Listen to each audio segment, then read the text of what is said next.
Hey, how's it going, everyone? Welcome to another edition of Bond Chats. This is our weekly James Bond sort of live stream, very loose, casual discussion of all things pertaining to our favorite super spy, as we like to call it. I'm, of course, one of your hosts, Griffin Schiller, over here on the FilmSpeak channel. And guys, before we get started here, if you are watching this live, be sure to send in your Bond-related questions, because not only do we pick a topic and talk about it, but we take your live James Bond questions and we make it a little bit more interactive.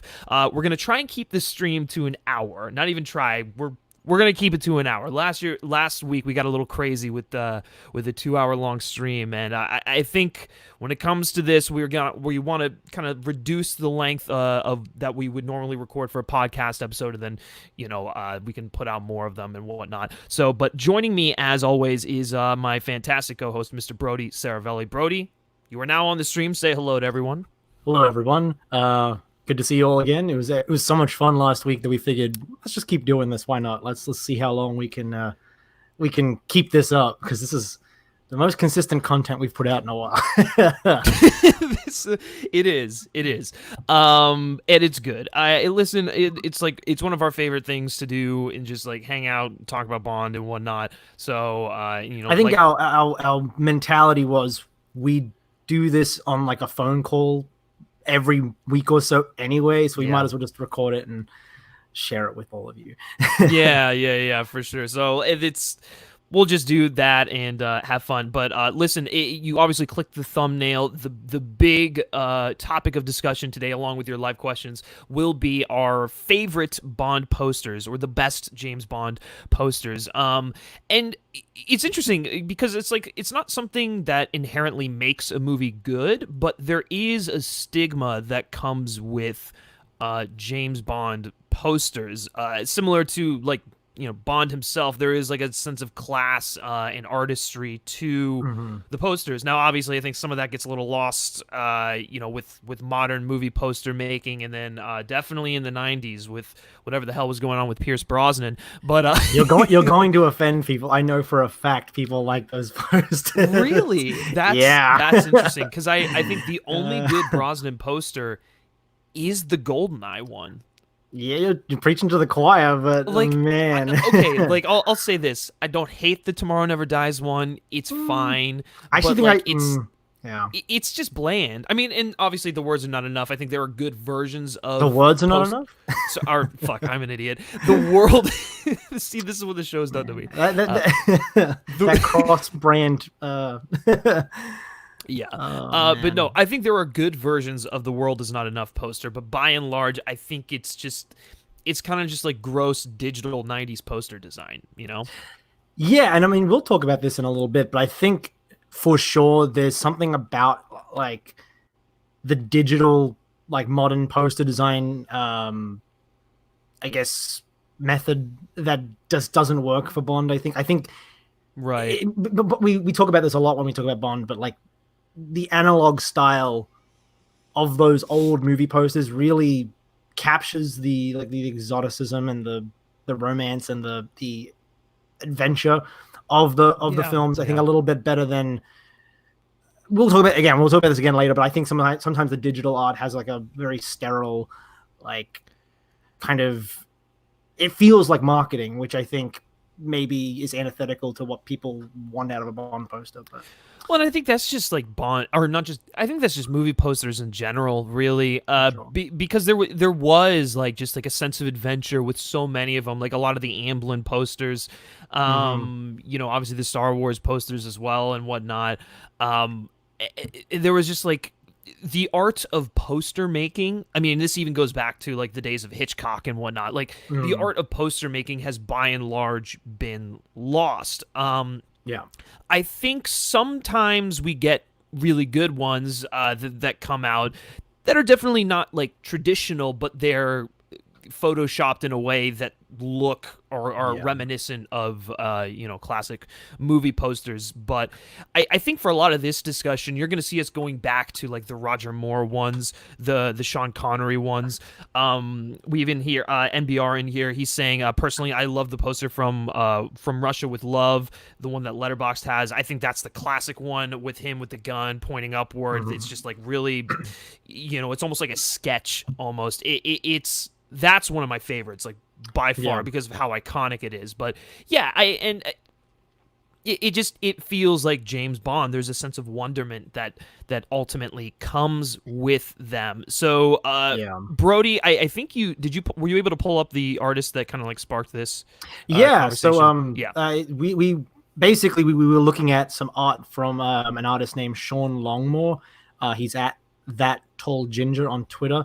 He basically made a series of Bond posters that were sort of inspired, like fan art, and they're sort of inspired by some of the Japanese promotional material from like the Sean Connery and Roger Moore eras of films, and he sort of made Pierce Brosnan and Daniel Craig posters in that artistic style, and that's pretty much why we're talking about the posters right now, because we saw those the other day and we're like, these are great.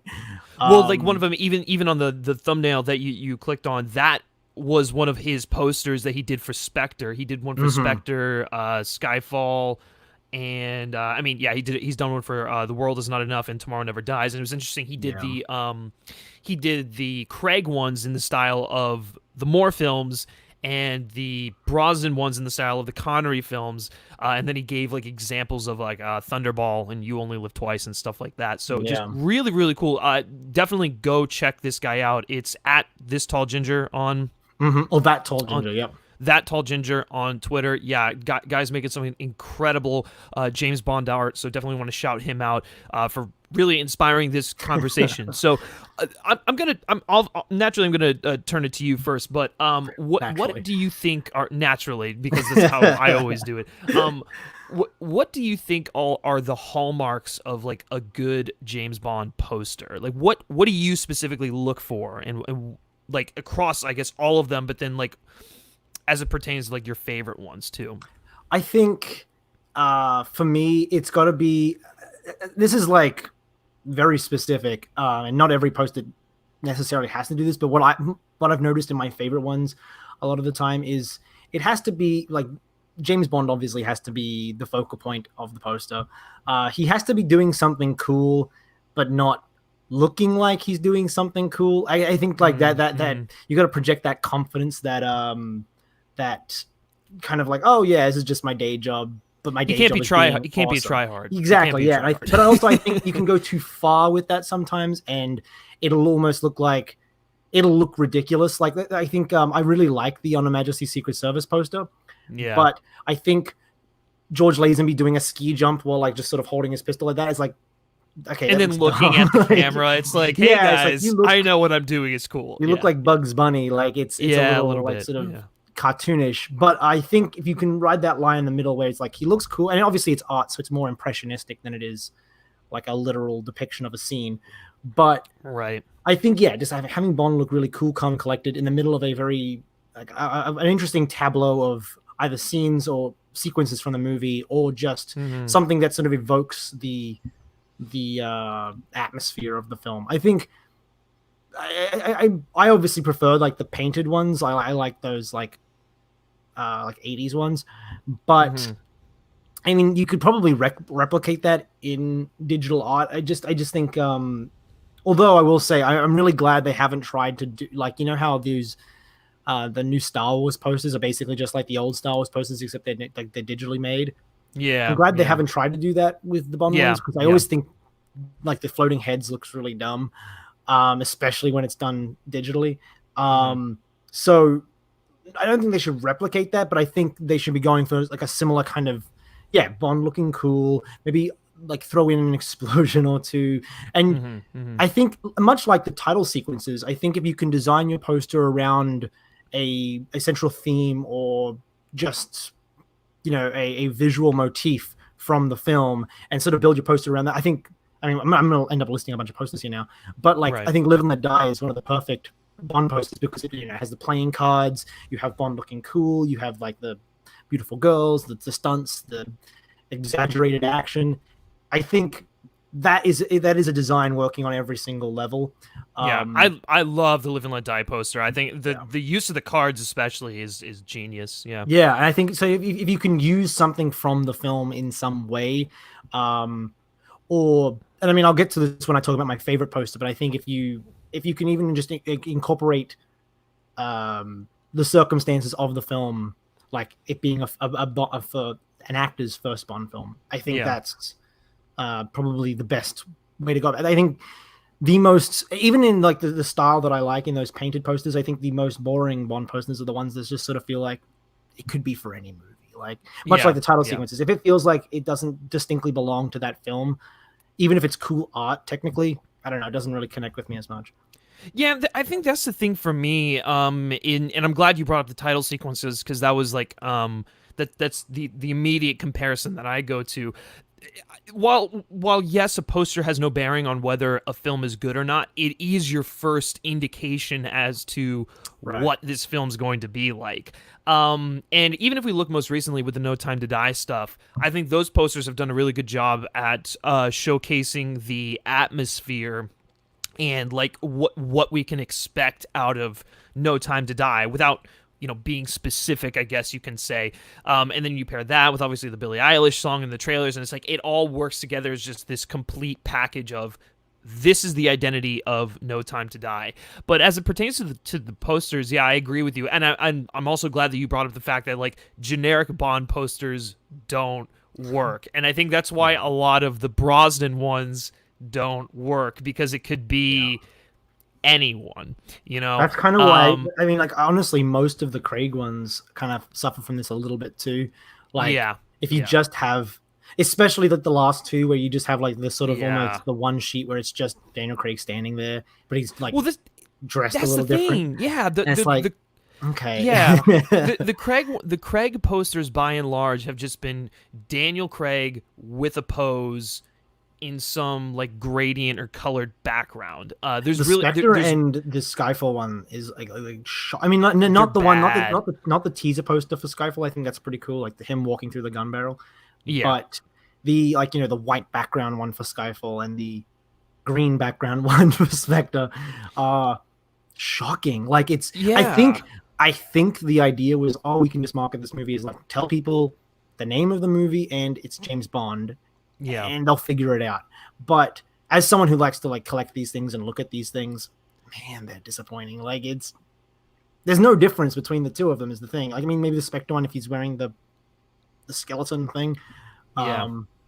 But even then, like, most of them, he's just wearing a Tom Ford suit. It's I know they're almost like a promotional material for like the outfits now than they are, or like the suits or the clothing or the lifestyle elements than they are really for the movie itself. They look like character posters, which is fine. They do, and I don't understand why that's become a thing. Like character posters are a nice little supplemental marketing ploy, but like I think for your legitimate like theatrical poster, like I don't. Why? Like, why would you not showcase the excitement? That's part of the reason why, like, I love the IMAX poster for No Time to Die. I think with him on the motorcycle, oh, genius, perfect. It looks really great, dynamic. You get a sense of the excitement. And as much as I'm not crazy about like the photoshopped nature of it, that one that has like, Bond kind of with his back turned, and then there's like Rami Malek, and then there's like almost the Fallout one. Yeah, the Fallout one. It's like. It's not great, but at least it's not a character poster, Right, yeah, just something that just I just want a poster that captures a mood, a theme, a something. Those character ones don't do any. I mean, even those photoshopped Pierce Brosnan ones, as much as I don't care for their design, at least they capture some thing, like at least they capture an idea in the film. Like, I think the Tomorrow Never Dies poster has potential just because it has like the screens on it. I think execution isn't great, but the concept is fine. The World Is Not Enough one, I couldn't even tell you. It's a globe, so that's the big thing, right? Which has nothing to do with the film. Yeah, it's weird. and I mean the colors are nice, I guess, but Hmm. it's still, at least, I mean, like there has been a sort of a devolution in Yeah. terms of the posters, in terms of craft, anyway. Yeah, for sure. Okay, before we get into some of our favorite Bond posters, guys, if you're Mhm. watching this live in the chat, be sure to send in not only your live Bond questions, but also let us know what your favorite or least favorite Bond posters are in the live chat. Or if you're watching this on the replay, just let us know in the comments section below. I know we've gotten a few in there, like Strictly Starlight. It says Octopussy or Spy Who Loved Me is pretty cool. Yeah, both of those are Yeah. great, but I actually love the Octopussy one. I'm sure we'll talk about it a little bit later. But like, as Yeah. much as I dislike that movie, great poster, excellent poster. Stunning, yeah. Elliot Pavley says fan art is usually better than the actual design, and sadly, it's kind of true. And that's kind of And I think true of it's like a lot of like movies for these everything. days. Yeah, Yeah. it's really sad. Look at this. Look at this Doctor No poster right here. That's 100% a fan poster, but like it looks like it could be a real poster, and honestly, it might be better than any of the Doctor No posters, even though I really like the yellow one. So there, take that as you will. Let's see. There was another one in here. John Early actually likes the Skyfall poster. I like the one with the gun barrel. I like the one with like the teaser one. I think that's a really cool poster, and I wish they had just stuck with that as the theatrical poster. Not that it really matters. I mean, like the average moviegoer, it doesn't really matter, but I guess you just don't see that one hanging in the movie theater right before the movie comes out. It's just, Yeah. you get the one where he's sliding across the white background, Yeah. and it's like, okay, cool, I guess. But it looks Yeah. like they shot that the same day they shot the gun barrel. They're like, oh, we've got this white backdrop. How about you do a pose, and we'll just put that on the poster. But yeah, no, the one where he's walking towards the cat, that's like a perfect 50th anniversary poster. I love that one in terms of like the context that it exists within. Right. And also I just think it's a perfect tease for the film, like, you know, Bond coming back to being Yeah. Bond, you know what I mean? Yeah. No, I With that totally iconic agree. gun barrel background. I mean, we're gonna get into this in a little bit, but I do love a good gun barrel design on a Bond. If you can probably already tell, if you're looking closely at his background, there's a little Easter egg there for you. Oh, where is it? There it is. And then the last one we'll get to right now. MBR says least favorite poster for me is You Only Live Twice. Interesting. I actually quite like that. I do like that one too. I want you to elaborate in the comments if you're still listening, because I would love to know why you don't like that one. Yeah, not that yeah. there's any reason to be right or wrong about it. I'm just curious. No, for sure. It is one that I really like. It's one of those like sort of. It's like, remember when I mentioned the Majesty's poster where Lazenby's kind of like awkwardly posing while he's skiing? Yeah, it is. It It's is sort of like that. Yeah, but it almost takes it so far that it becomes so abstract that it kind of works for me. Like he's walking upside down on like the roof of the of the volcano, and it's like great for the movie because the movie is so absurd. And and I think it's got a lot as of opposed to Majesty's, which isn't as absurd. It's more like it's actually like incredibly real and grounded. So it's like. I can almost accept it for You Only Live Twice as opposed to Majesty's, where it's like, I like how, right, he's literally Bugs Bunny. Yeah, I like the intricate detail of the You Only Live Twice one, because it is such a detailed, you know, piece of art that I don't know. I think I just appreciate that that like level of detail. But. Yeah, and I know we said we were going to move on, but he did chime in with the response, and he said him being in the bath just takes it too far with him being cool. Okay, yeah. No, that one is a little odd. That one is odd. Yeah, no, I guess there's so many different versions of posters out there. It's like you can be talking about different ones, but yeah, I agree with that. That one is like you got like all these really cool action centric ones for the previous films, and then. Yeah, it's like I get they wanted to show off like, oh, he's in Japan and look at this like interesting culture and look at these beautiful, you know, Japanese women, and it just looks strange. You're right. Yeah, it is just Sean Connery grinning awkwardly while he gets bathed, like he's a little toddler. So no, I actually completely agree with that. Yeah, for sure. And then Eric Thorpe says the very first poster for No Time to Die was the worst movie poster I've ever seen. Don't get the wrong idea, though. It's my most anticipated movie of the year. Well, I'm glad that it didn't, dampen your excitement of the film. I know that one was a little divisive when it comes to, Bond fans enjoying their posters and whatnot. I kind of dug it. I thought it was simple enough, and there was like, which is weird, but I think like as a teaser poster, like you get a sense of the geography. I really like the teal.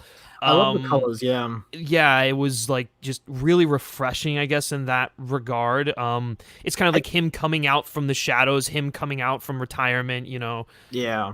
I think I definitely can see why people don't. I like it too, but I can see it does look a little bit like a publicity still that they just Yeah. turned into a poster. In that way, it kind of reminded me of like movie novelizations back when they used to do those a lot. It looked Yeah, like yeah. like the kind of movie novelization you'd find at the Scholastic Book Fair, and with like stills of the The movie in the middle. Scholastic Book Fair. And I honestly that just for that, it kind of for me evoked the kind of pulp um weirdness of that like very specific genre of movie novelization. So like seeing it, I was Mm-hmm. like kind of I was like, oh, that's actually kind of a warm nostalgic feeling for me. I dig this. Yeah. But yeah, aesthetically, I mean, it is just a publicity still that they turned into a poster, which is a little disappointing. Yeah. I'm glad they released that black and white one with Bond and Madeline in the car, because that feels like deliberately designed to be a poster. And Yeah. That one's it's so different too, but it's Mm, really really good. Anyways, getting a little bit off track here, but so okay, let's dive into our like some of our favorite ones, the ones that like I think do a great job of hammering home the identity of that film, being a poster that can only be for that Bond in this movie, and then also giving us like a little taste of what we can expect for that respective movie. So Brody, I'm going to start with you. What are your favorite Bond posters? all right, so you can see it. Like we already did the tease. I'm getting mixed up with my with my I know reverse it's like camera. it's confusing. It's like, is it this Yeah, one? yeah, Is it this yeah. one? Yeah, I think yeah. it's right up there. My favorite Okay. is the Living Daylights poster. I think that is a stunning, gorgeous piece of artwork. I just think I mentioned before I like the intricate details of a just poster in general, but specifically for a Bond poster. And Mm-hmm. I think the way it uses the gun barrel motif, it's crazy that Mm-hmm. it took until the Living Daylights, the 25th anniversary of the series, for them to say, "Oh, we should use the gun barrel in one of these." And that's an interest. Like it's that circular design. We could use like the little streaks of it to make divides in the panel. Mm-hmm. Um, I don't know why it took them that long to do it, but it. I think as a 25th anniversary poster, it's nicely celebratory of the history of the series. I think as a poster that introduces a new Bond, it conveys it in a lot of ways they designed that film to be sort of a return to Sean Connery era. Mm-hmm. Like it's a little more dangerous, it's a little more exotic and sexy again. And the poster communicates that, like, it is very much, it feels dangerous, it feels like the blood dribbling down, you've got these like explosions going off with, there it is. You've got like the villains, and then you've got Kara just sort of laying there as the Aston Martin speeds by. It is just, everything ties together so beautifully, and it's just visually gorgeous, but it also just communicates like this is a new Bond. He's literally leaping out of the gun barrel at you. He's more dangerous, more intense than Roger Moore typically just sort of stood there. This guy's he's in an active pose. And then I think the black background with like the burst of color is just so eye-catching. Yeah, I think it's the last great Bond poster, and what a note to go out on, because it's just It's sure as hell better. It sure as hell better is better than the License to Kill one.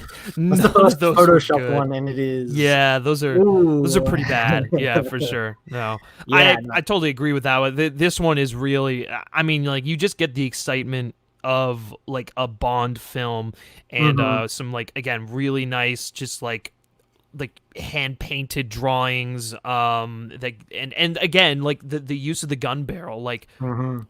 Yeah, well, maybe they should have done this a long time ago, but I'm glad that they waited until the franchise was like, established and well known to really do this, because I think it can only be done with a franchise that has been going on for so long, because you don't want to overuse the gun barrel. That's the thing. I think there's only really been two posters that have really utilized the gun barrel like this, and that's this, and then the one for the 50th, which was Skyfall. I think So it's there's like, a little bit of of course. there's a little bit of a gun barrel motif in the Casino Royale theatrical poster, but I think it's really underutilized. I like they again because it's a Photoshop. Honestly, those two side by side is kind of the perfect example of a painted piece of artwork and a digitally produced piece of artwork, not achieving the same like kind of aesthetic. But yeah, no, it is perfect. It's a perfect. It's good. I have the God, I keep pointing to the wrong side. I have like the vertical design for it, and it is right, which is basically the same thing as just like you take the credits and you put it like underneath. But it's just gosh. No, it's excellent. Completely agree. It's hands down like one of the best ones. I think for me, my favorite is there's so many. I really like the Dr. No one. I have a weird love for that movie. I don't know why. It really is. Like I like the one where it's like him with like the knee up and it's just like 007, like the yellow one. I'll pull up a picture of it real quick. That's a great one too, though. I agree. I think that's like it perfectly communicates the cool side of the character. Yeah, well, and it's just like instantly iconic, too. It's like there's actually a lot of really great ones for Dr. No. There's like that yellow one, there's like the white one with like the different colors, which goes great with the what do you call it, with like the opening title sequence. And then there's like there's like a hand-drawn one of him. It's like it's crazy, like the different versions of this, but let me see if I can pull a version up here, but yeah, let's see. Open image in new tab. Sorry, I'm doing like a screen share thing here, guys. You're good. Yeah, I was gonna say what's crazy about the Dr. No poster is how quickly. I mean, like the films obviously took a couple of iterations before they really nailed down the formula, nailed down like this is everything that Bond is. The Dr. No poster almost immediately out the gate gives you everything you need to know about the character. You've got Bond being cooler than ever. You've got these exotic locales. You've got these beautiful women in various states of undress. Like it is like immediately. I mean, Dr. No sort of lurking on the side there, a little awkwardly.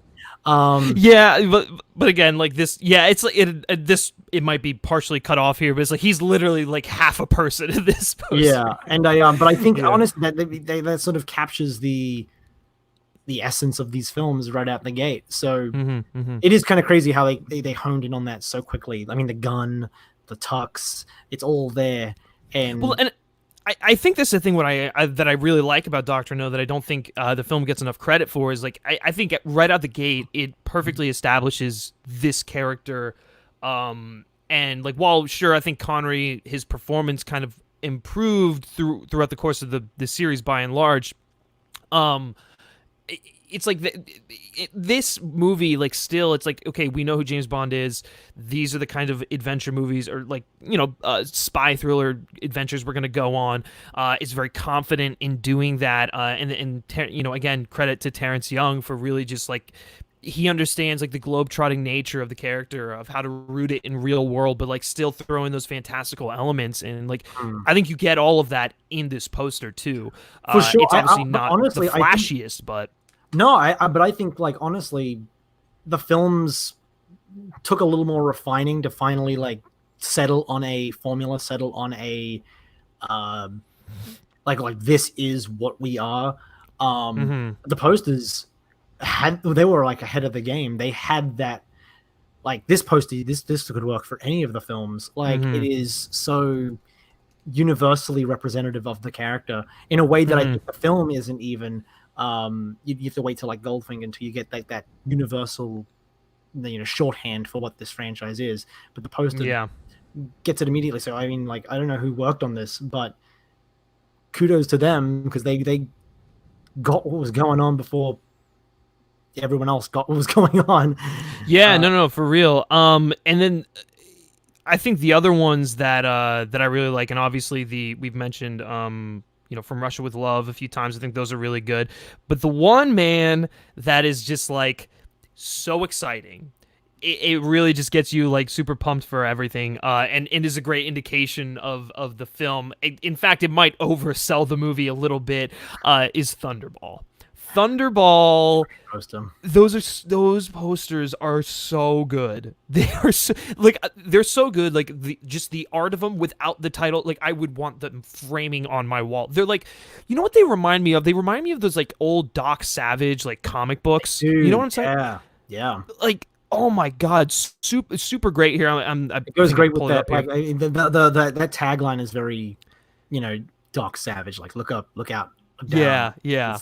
James Bond It's does just it the up. art style. It's like super like pulpy, which is weird because it doesn't feel like James Bond, but like it also is very James Bond. And then there's Yeah. like there's other iterations of this where it's like him in the jetpack looking up, obviously, and then there's like there's another one of him in the scuba suit, but he's doing like the pose like this, and then obviously my favorite one is when he's just like clashing with the guys underwater, and obviously the film signature set piece. Like this is awesome. Like this is Oh my god! I used to have the one where he's like jetpacking out of the.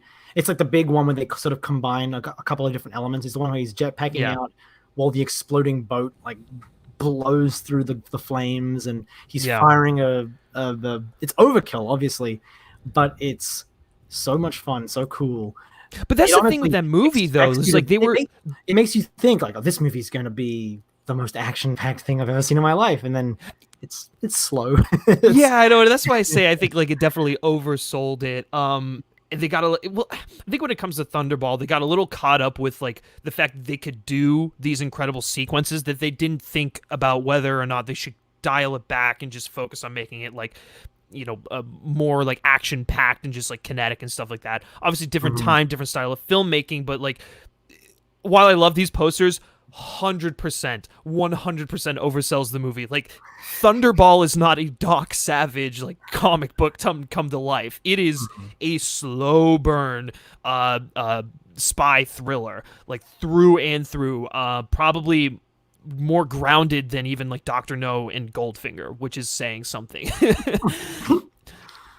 Yeah, no, I honestly, all those posters, I think, of like the '60s posters, this is my favorite one.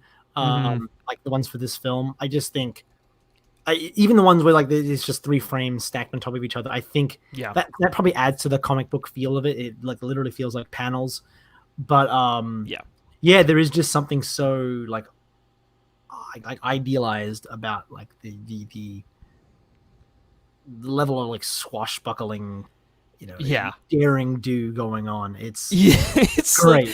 Like, I love it. You know what? Had the movie been like that, that would have been a lot of fun to watch. Definitely would not have felt like James Bond, but I would have taken it as like a one-off. Absolutely. I want to quickly address the chat here before we go on to some more posters. I was pulling up some more. I know a lot of you guys have mentioned Moonraker as a favorite. Moonraker's an excellent poster. We're going to definitely talk about that one for sure. But Eric Thorpe here says, I actually really dug the Spectre poster where he's wearing the white dinner jacket. Yeah, I don't hate that one. I still think it's really bland, only from a design standpoint, but I do agree with you in like the use of the white dinner jacket, which is something we hadn't seen from Craig at all during during his tenure. And so it was a nice little, I guess, tip of the hat to like the past Bonds like Connery and Moore even, who have both worn that white dinner jacket. It's like he's up there with the big leagues now. And Spectre, he's wearing his white dinner jacket. So it was nice aesthetically, but I just think from a poster standpoint, I don't get anything out of it. Yeah, and that's kind of my big thing with it too. Like I like it as a character poster. I think maybe for me personally, it just, I don't know. Yeah, it just doesn't really do anything for me. Like you said, it doesn't really communicate anything to me about the film. And what it does communicate is like a little bit tacky, I guess. Like with the little skull in the background, it's like, okay, well, this is a little cheap. But it's like and the movie, we're only gonna. It's like in the posters, it's like we're only gonna focus on the first like I don't know, like 10 minutes of this movie. Because it's the best part of this movie, that's true, bar none. Like the opening sequence in Mexico City is just one of the best Bond moments of all time. Yeah, I honestly, and what's weird about how cheap it feels as a poster is that for all the criticisms you can make about Spectre, it feels expensive. It feels like a very big, lavish, expensive piece of filmmaking, and yeah, the poster feeling so like sort of low rent doesn't communicate that like because I think the movie is going for like a kind of a lavish, oh, absolutely, Casablanca, like kind of, you know, this sweeping romance with this like, you know, grand epic action, and the poster doesn't communicate that intent at all. Like no, not at all, not at all. I think if anything, any time would like to if there had been any time to go and replicate one of the classic designs, that would have been the time.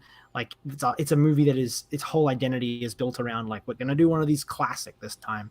And I don't know, the poster doesn't feel that way. It just sort of feels like every other poster that, I mean, it feels worse than a lot of modern posters because it's just Bond. It's just him standing. Yeah, it's just like, again, it's playing into that whole like character poster sort of dynamic, and it's just like, why? He does look cool in the white, and I wouldn't begrudge anyone for liking it if you like right. Yeah, it's like a nice wallpaper for your phone. I don't think it's a great movie poster. I expect a little more out of my movie posters for sure. John Early actually likes the VHS cover art for License to Kill. I'm gonna have to look this up because I don't remember. Which I don't actually remember. I think that's the one of him like running from the exploding like tanker truck.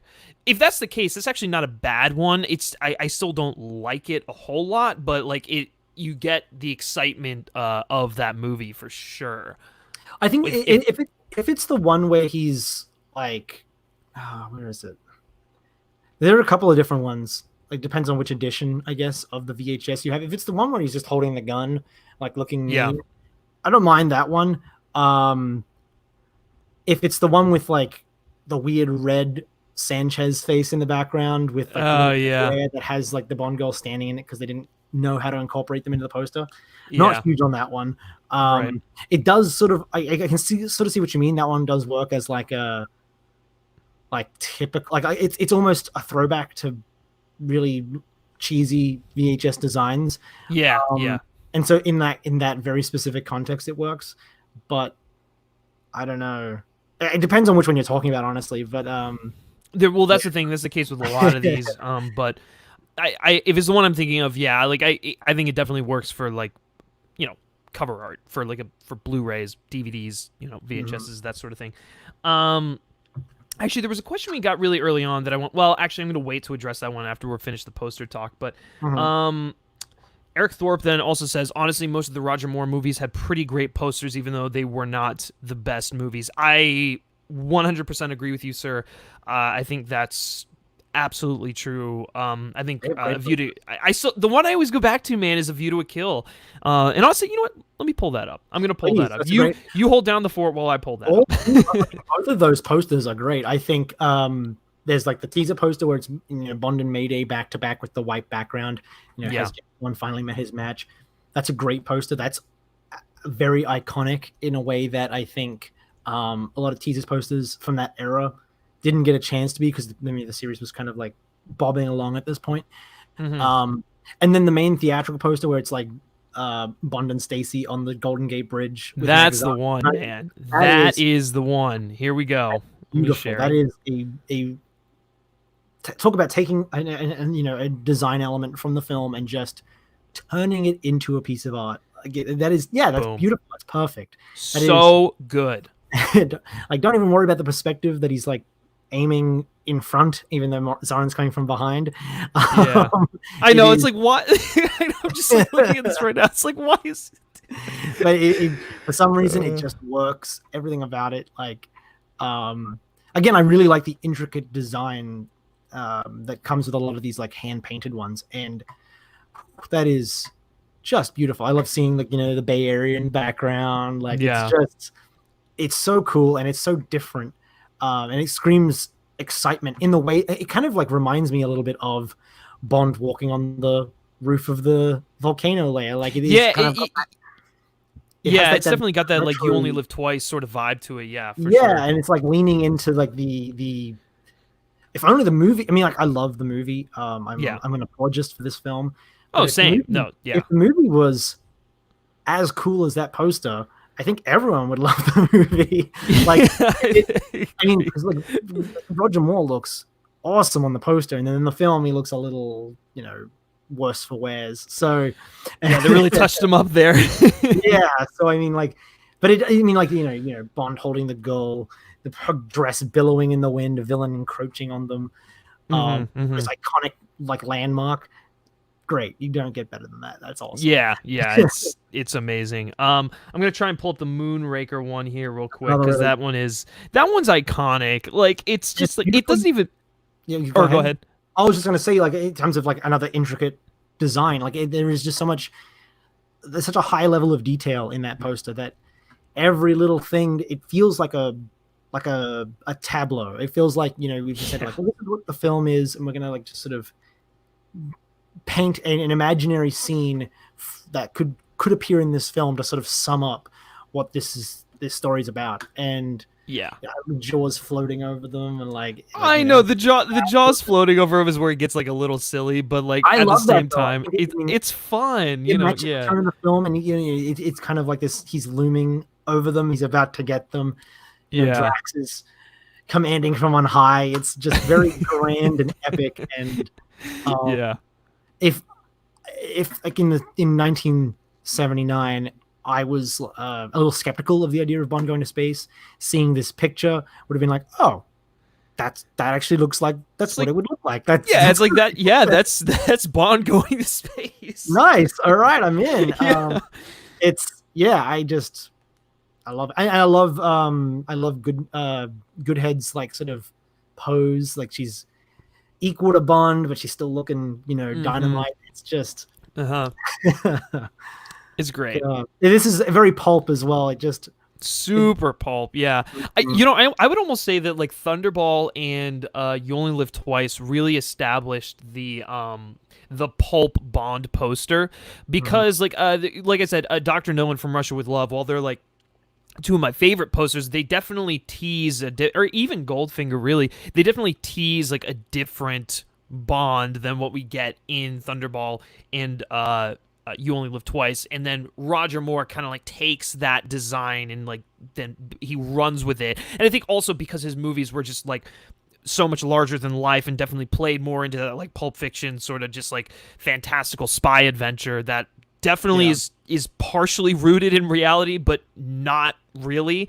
So it's like I think arguably more so than the Connery films, these posters like perfectly fit the era, and I think it's why they're so beloved, not only because it's just like great design, great artwork, but like they perfectly encapsulate just like Roger Moore's James Bond. Like if anyone's James Bond was going to like translate to a comic book, and they were definitely going for more of a fantastical thing, it's Roger Moore.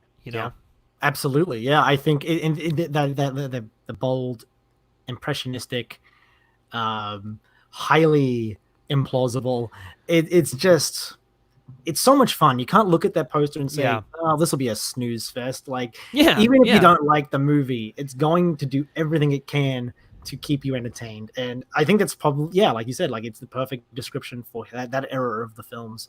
Go for broke, and sometimes it pays off, sometimes it doesn't. But for sure, guys. We're going to talk about Roger Moore posters really quick. I want to mention, I think, not like my number one favorite, but one of my favorites in that era is the For Your Eyes Only poster. I think that's a beautiful, and if you can sort of see, I've got the vinyl for it right there sitting on my shelf. Let's see, where is it? Oh, there it is. Yeah. Sort of see it, so well, here's the thing. It's like, which version of it do you like? Do you like the one with the red, or do you like the one with the black? See, frame? I like both of them, honestly. But my favorite one, my favorite version of it is like kind of the portrait version, like not portrait, landscape, the landscape design, where it's Bond between the legs, and then you've sort of got the little collage of scenes and characters along the side. So you've got like the the underwater sequence and the plane flying over and stuff like that. I think that's my favorite version of that poster. But I mean, I think it's specifically that one there. but it's specifically it's Bond between the legs of the woman in the the swimsuit with the crossbow.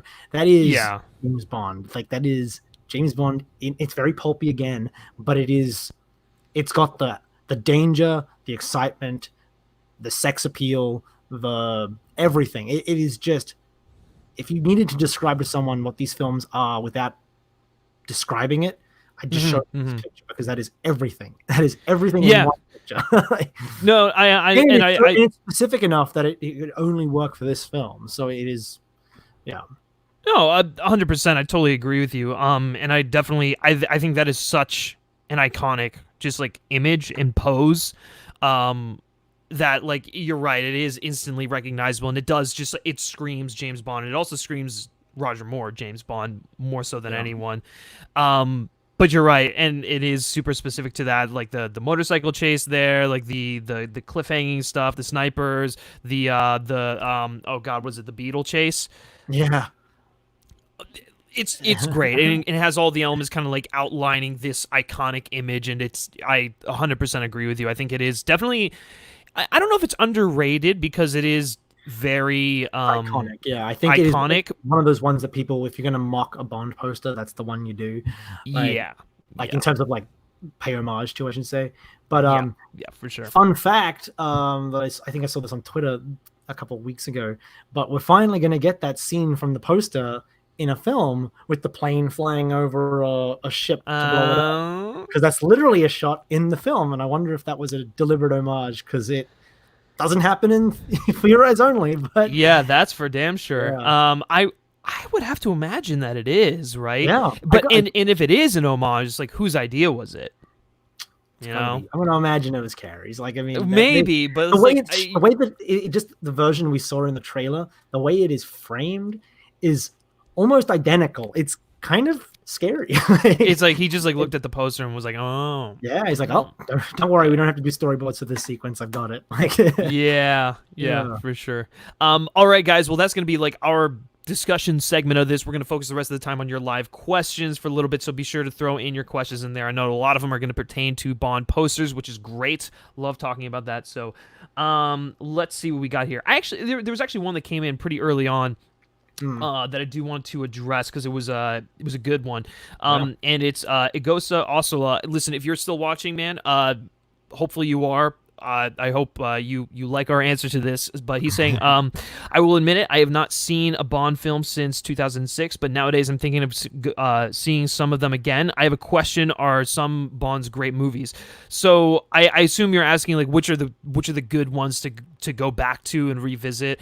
I always tell people to go watch the entire franchise in chronological order from the release dates, just because it gives you a full spectrum of just like what this franchise is. But I also understand that that's difficult for people, especially when you get to the Roger Moore films, which they're dated, and listen, if you're a younger viewer, it's definitely going to be a little bit tedious for you. I still think eventually you should watch them if you really want to get into the franchise, because there's a lot to appreciate in those movies.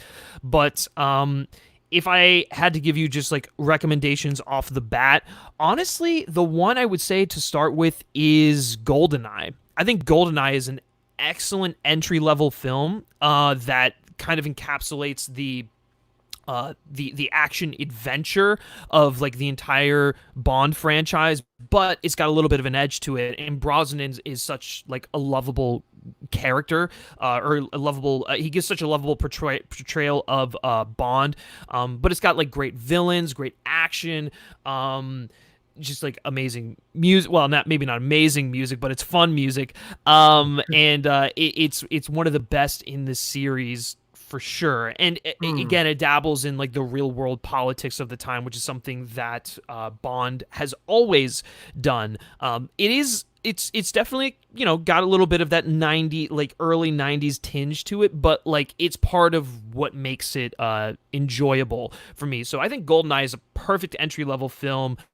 If not that, Casino Royale obviously is just like the go-to, because it's a perfect movie. You probably saw it if his last movie was in 2006. That's probably the last one. Yeah, that would be my guess. But like, again, like GoldenEye, man, so good. So good. Yeah, but I don't know, Brody, what would you say? Yeah, so I if you're looking for a film to sort of like as a good jumping in point to like sort of or like a couple films that I think would best encapsulate the series, I would say go broad. I would say get as like maybe select three films that best encapsulate every iteration of like or at least version of the character. So I would say um it's not so much about like iconic eras or anything like that. I just think in terms of like if you want like a more gritty action movie or you want more of a lighthearted action movie. So I think you have to watch if you're gonna watch a more one. Watch The Spy Who Loved Me. That is the biggest, the best of his. Quintessential. Yeah. Yeah, Yeah. and I think it captures all of like the big grand moments of Bond without feeling. I guess it feels less burdened than something like You Only Live Twice. I think You Only Live Twice is very similar in terms of being a big, broad Bond film, but it isn't quite like, I mean, that one's probably more dated than anything in the Roger Moore era.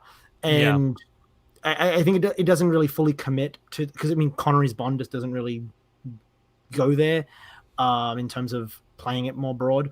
So I'd say that one is essential in terms of if you want to see some like big spectacle Bond. I agree, GoldenEye is a really good pick if you want to see something a little more like sort of contemporary, hard edged. Mm-hmm. Honestly, I think Tomorrow Never Dies is a perfect starter Bond movie. I think it kind of is. Yeah. It's 2 hours. It's breezy. You've got the big, broad camp moments. You've got the fun action. It really just doesn't stop. And even if you don't love it, it's just a fun time. It really isn't tedious in a way. I think maybe something like Thunderball might be. Yeah. And then I would say from like for the Craig era, if you don't want to watch Casino Royale because you've seen it already, and I wouldn't recommend watching Quantum unless you've watched Casino Royale. Yeah. Skyfall. Like, I mean, Skyfall is, I think, in the same way that GoldenEye is, it's just a great entry point in terms of it sums up what this whole era is going to be. It reestablishes the character for people who maybe have fallen off the series for a bit. But yeah, and in case your question was about whether or not there are genuinely great movies in the series that stand alone from the series as pieces of art, yes, there are. There are. Yeah. They're not all peak cinema, but there are at least one from each actor, at the very least. And yeah, so I mean, I would definitely recommend delving back in. You're not wasting your time on something like that is like completely vapid and like not without artistic merit. They are well-made movies in the canon there. So Sure, and the thing that I always point to when it comes to these films is I think they're an excellent entry point to like exploring classic cinema because they're really easy to watch. And I think like especially if you watch some of the early Terrence Young movies.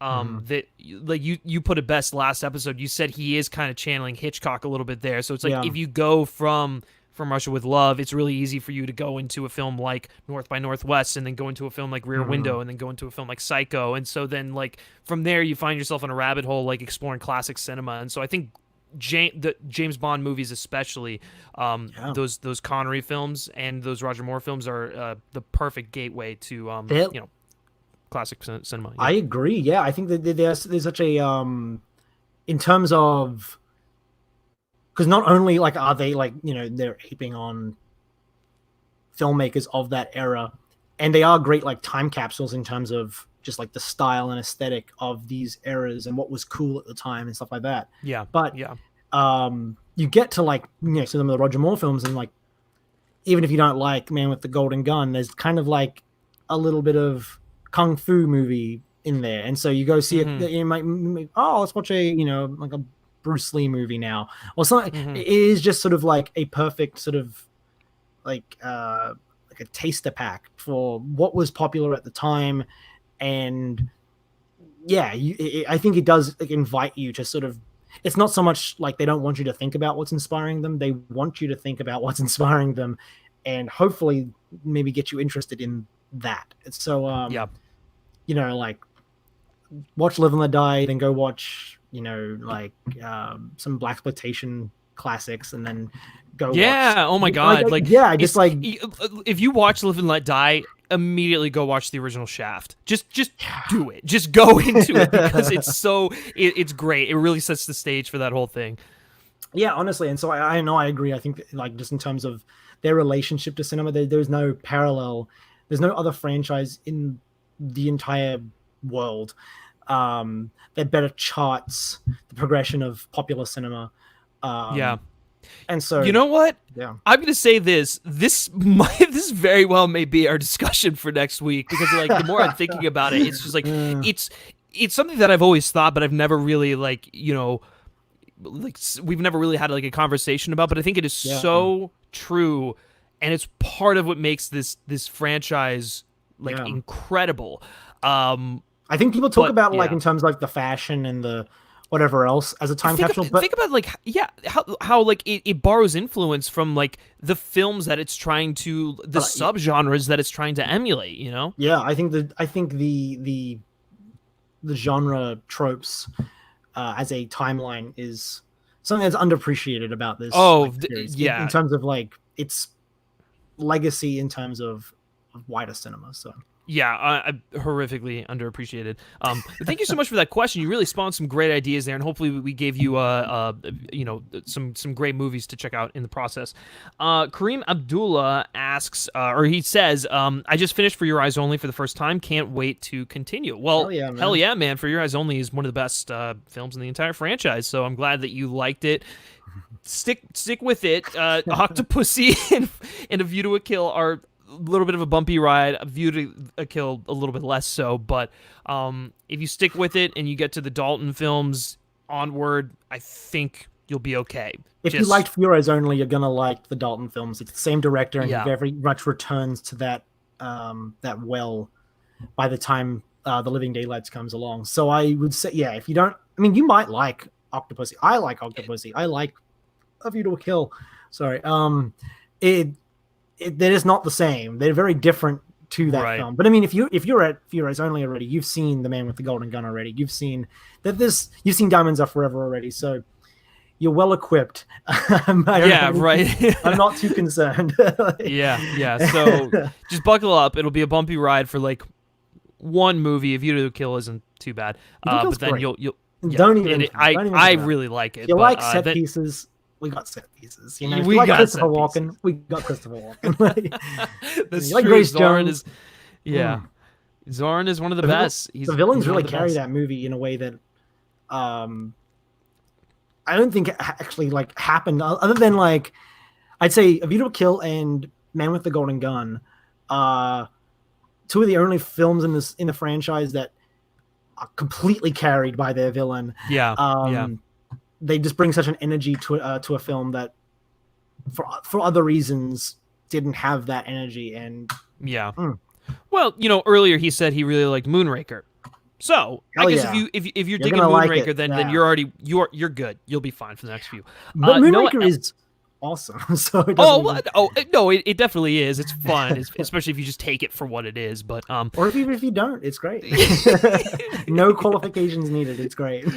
For sure. Noah Eldridge asks, FilmSpeak, what's better, Spectre, Skyfall, or Quantum of Solace? Well, I think you have to eliminate one of those, and that is Skyfall, because it's just there's no question it is a superior film, even better made than the other two movies. So really, you do have to take that out of the equation, and then it becomes, what's better, Spectre or Quantum of Solace?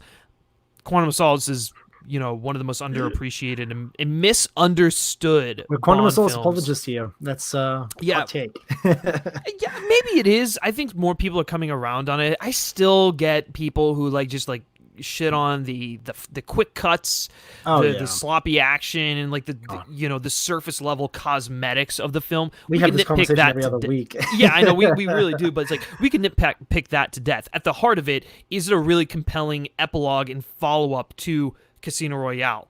Yes, 100%. Does everything hit the mark? No, but by and large it does, and it really closes out the book on Bond's first like foray on the job and falling in love for the first time, and like having his heart broken and feeling betrayed, and like shaping him into the person that he is, so that when we see him in Skyfall, it's a fresh start mostly, and we're with someone who's been on the job for a little bit. Yeah, no, I agree. I think my pick would be Quantum of Solace, and I'll circle back to Spectre in a second. But that film is, I think, I mean, you're perfectly willing, and not willing, I should say, you're perfectly welcome to criticize the editing or criticize the amount of action in the film. Those are valid complaints if that didn't work for you. Like, I mean, not here to tell you you're wrong if you don't like those things. What I feel like happens a lot with the movie is those problems, those complaints sort of begin and end the conversation.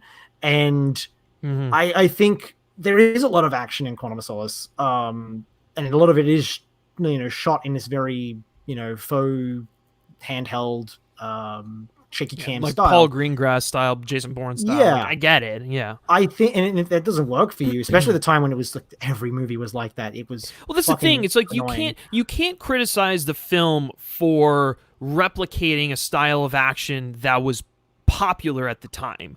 Like, we were just talking about the fact that these movies are almost time capsules of the period that they were made in. Yeah. That was a style of action at the time. It was what people liked. The Bourne movies really started something there. And so can you blame Quantum of Solace for trying to do something similar, especially when it's ultimately a revenge story of this guy who's just like completely just like torn in half and like trying to come to terms with everything that just happened in the past film? No, I think the action perfectly replicates what's going on in the film and Bond's mind, like his headspace, Yeah, no, for sure. And I think, I don't think you can blame the filmmakers for taking that approach.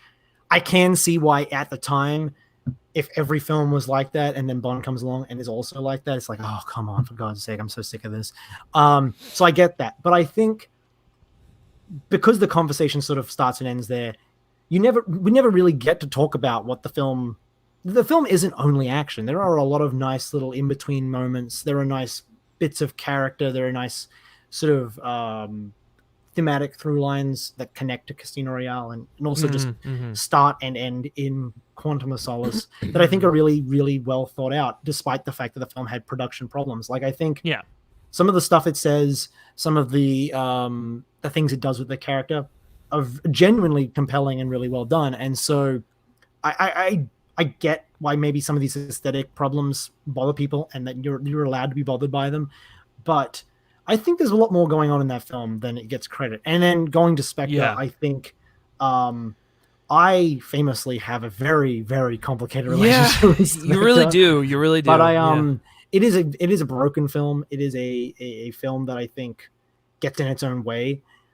But I think it's gorgeous. Like, it is I go back to it so much because I like being immersed in its world and its atmosphere, and there's something really intoxicating about it, kind of similar to Thunderball, which is like something that you really pointed out to me. And I think it's hypnotic almost, and I appreciate that. I don't appreciate it's almost, I think Quantum of Solace and Spectre are complete different ends of the spectrum, where Quantum of Solace is a film that if you ignore some of the aesthetic choices like the shaky cam and whatever else, there's a really great story there. And Spectre is, if you're just willing to go along with kind of a contrived story, there's a really beautiful aesthetic experience there. And I mean, maybe if the two came together, we'd be onto something. But I think they both have value, but Quantum of Solace every day. I'm a story guy, and man, same. Dennis asks, real quick. Dennis asks, are you guys going to talk about Bond songs in any of these episodes? Yeah, definitely. Sure. We've actually done a video where we talk about our top 10 worst Bond songs. I think those lists have probably changed by now, maybe a little bit. Yeah. I think so, because I definitely have Aha's The Living Daylights on there, and I have come to really, really appreciate that song to the point where it just randomly gets stuck in my head. No Yes. idea why. It's just like I don't know. I'm one of the weirdos who prefers that to Duran Duran's "A View to a Kill." Never really been a big fan of that. Hey, well, let's not go too far. I was on the side for a well, second. let's be real here. But yeah, you can expect one of the episodes to definitely talk about Bond songs. We'll probably have an episode dedicated to the best. Probably do another one dedicated to the worst. But if you do want like our Yeah, thoughts hook ya. from, gosh, I don't even know, like a couple of years ago, you can go check out the Words Are Not Enough playlist, or the James Bond content playlist. And you just scroll down, and this is the one where Roger Moore is like pointing at his ear like this, and that's Great the one thumbnail. where we talk about Bond songs. So yeah, there you go. Okay, But yeah, we let's definitely will be. see. I just think I'm very interested in like sort of touching back now that we have another Bond song as well to add to the Yeah, canon. yeah, It yeah. feels like the right time to revisit that and see where it stacks up. Yeah, for sure. Okay. Eric Thorpe says Skyfall, I think, hands down has the best title sequence slash theme song. It's one of the best. It really is. Like Beautiful. Adele really just like came right out of the gate with that incredible song. To the point It was like where a it's like, seismic moment, whereas like Yeah, everyone was like, "Oh yeah. my god, Bond songs can sound like this again! Like this is crazy." Well, that's Yeah. yeah, I know, and it's like part of me wants, because I feel like Spectre kind of was a turning point for them, because it's like, both Spectre and No Time to Die, even though I adore No Time to Die, it's definitely more of like the introspective, quieter, Well, it's also kind of Bond like the song. style of pop music right now. Everything's very sad. Yeah, but it's like, man, what I would kill for just like another Goldfinger song, Mhm. like obviously, like it doesn't have to be Goldfinger, but like in the vein of that. And I think that's what Adele perfectly did with Skyfall, and that's why it's timeless. It Yeah. it I is think it's a a moody song timeless too, though. song. Yeah. Yeah.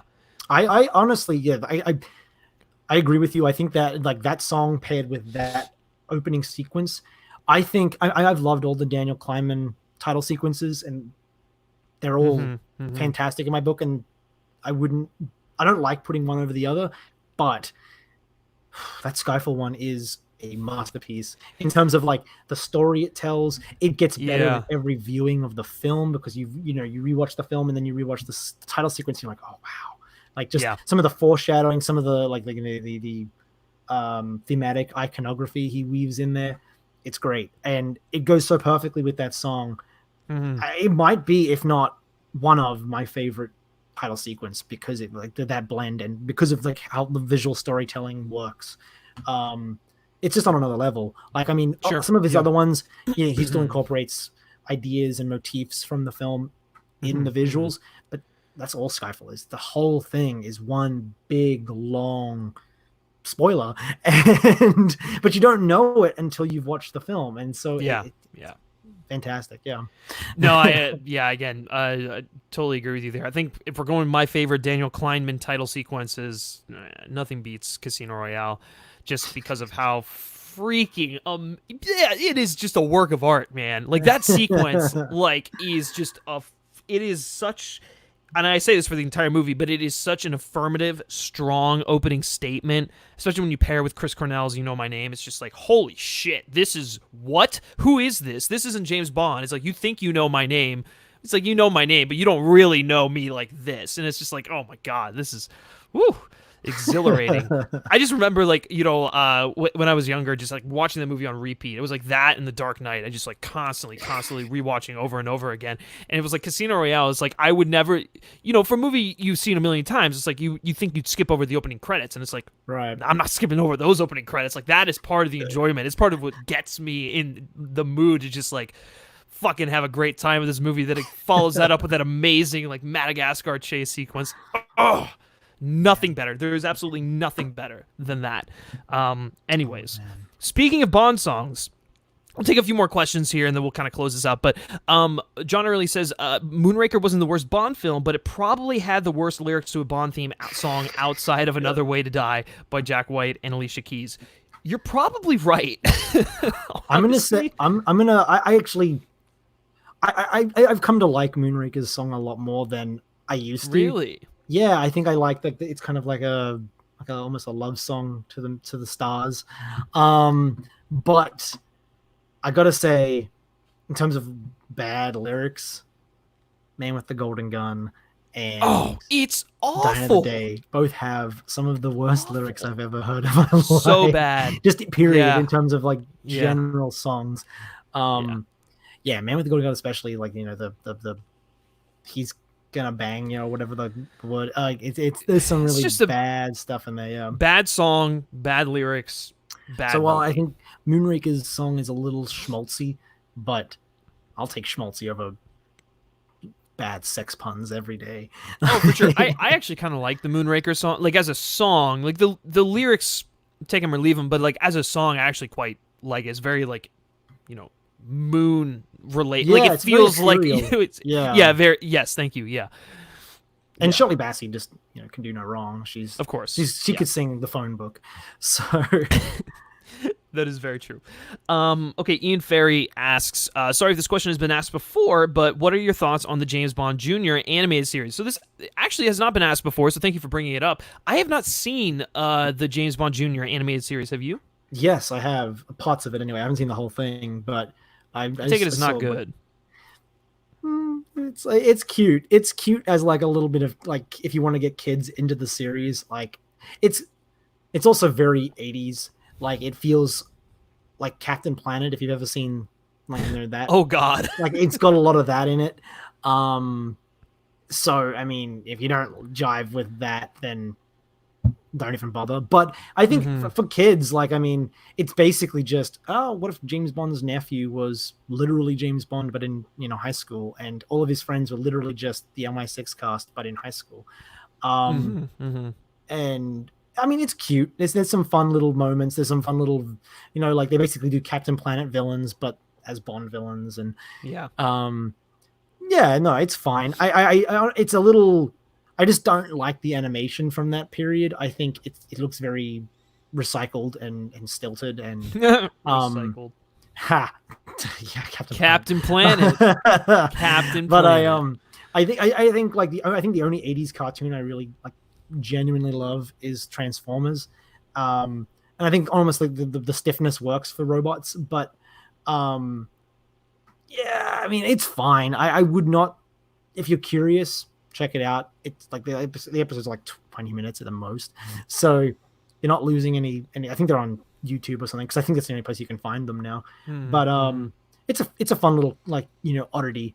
But did you ever read the like young James Bond novels? I didn't actually. No, I think okay. I think I was turned off of the concept because I watched of the show. cartoon and I was like, Yeah. I know it's something different. I know it's literally about young James Bond, but I also just think I just don't care about that era in his life very much. Yeah. But I almost like prefer it if he's just like a nobody who a normal just like person grew who up just the way he, becomes- yeah, just a normal person Yeah. who grew up the way he did before he obviously joined the Secret Service. So right, yeah, and I think I mean obviously the cartoon's about his nephew, it's not about him. It's just cheesy 80s or 90s whenever it came out, like kid stuff, but it's fun. Like I mean, if you got kids and you want them to get into it, but you don't want to show them Xenia Onatopp squeezing a man to death during sex, it's a good alternative. it's definitely a good alternative to that. I definitely agree with that. Strictly Starlight says in terms of separate released songs like Goldfinger, Live and Let Die, GoldenEye, Skyfall, and License to Kill, but then Love Gladys Knight. Oh, okay, so those are your favorites in terms of like the songs, but then you just love Gladys Knight. Yeah, I actually. License to Kill is one that I go back and forth with because in a lot of ways it is Goldfinger light. But my God, is Gladys Knight just like phenomenal? Yeah, like I you agree. can't deny that it's like a really catchy song. I think for like a long time I was like it's just Goldfinger, but honestly I'd rather listen to License to Kill than Goldfinger in terms of like as a song, like not. I mean, I'm not walking around listening to, Goldfinger. It's very much a song that belongs in that movie. But as like just a piece of pop music, I think License to Kill is great. Like, I think it's got very catchy. It's got that soul that like, the Gladys Knight isms. I just love the backstory that she didn't want to sing a song about murder. So she basically told them the song is going to be about like, lady killer, heart killer, yes. Because she's like, very devout Christian, and so she didn't want to sing about killing. Right, It's right. like, which begs the question why you did a Bond song. But I'm glad Well, she because did. like when they because- come knocking, you don't say no. right. Well, I mean, honestly, at the time, if Gladys Knight wants to do one, you let her. Like it's, Yeah. So I mean, yeah, it's a great song. I think I've come around on it a lot. I don't love I think part of my problem with it isn't even the song. I don't like the title sequence. Title sequence is not good. Yeah, Not good. like those late Not era Maurice Binder title sequences are a little samey, and so I think for the longest time I was sort of taking it out on the song, and it's not the song's fault. I mean, the No, music it's video just by Daniel Kleinman, the MTV music video at the time, is great.